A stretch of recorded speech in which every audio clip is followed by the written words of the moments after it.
Hi అండి. ఈరోజు మీరేం స్పెషల్స్ చేశారు? నేనైతే వంకాయ పెరుగు చేశాను. అది ఎలా తయారు చేయాలో చూద్దాం. వంకాయ పెరుగు కోసం నల్ల వంకాయలను సన్నగా రౌండ్గా కట్ చేసుకొని ఉప్పు నీళ్ళలో వేసి కాసేపు ఉంచుకోవాలి. ఉప్పు నీళ్ళలో వేయకపోతే వంకాయ చేదొచ్చేస్తుంది.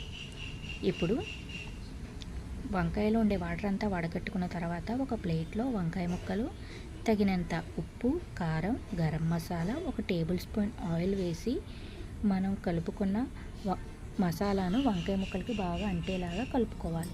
ఇప్పుడు దీనిని ఒక 10 నిమిషాలు పక్కన పెట్టుకోవాలి. ఇప్పుడు స్టవ్ ఆన్ చేసి ప్యాన్ పెట్టుకొని 2 టేబుల్ స్పూన్ల ఆయిల్ వేసి ఆయిల్ హీట్ అయిన తర్వాత మనం కలిపి పెట్టుకున్న వంకాయ ముక్కలను ఒక్కొక్కటిగా వేసి అటు ఇటు తిప్పుతూ వేయించుకోవాలి. కలిపి పెట్టుకున్న వంకాయ ముక్కలను అన్నీ వేయించి ఒక గిన్నెలో తీసుకోవాలి. ఇప్పుడు పెరుగు తాలింపు కోసం చిక్కటి పెరుగుని తీసుకొని తగినంత ఉప్పు వేసి బాగా గిలకొట్టుకోవాలి.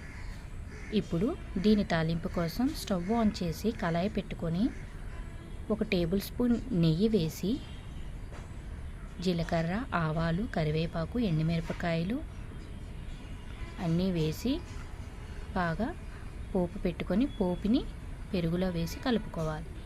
ఇప్పుడు మనం వేయించి పెట్టుకున్న వంకాయ ముక్కలను అన్నిటినీ వేసి బాగా కలిపి చివరగా కొద్దిగా కొత్తిమీరని జల్లుకొని సర్వ్ చేసేసుకోవడమే.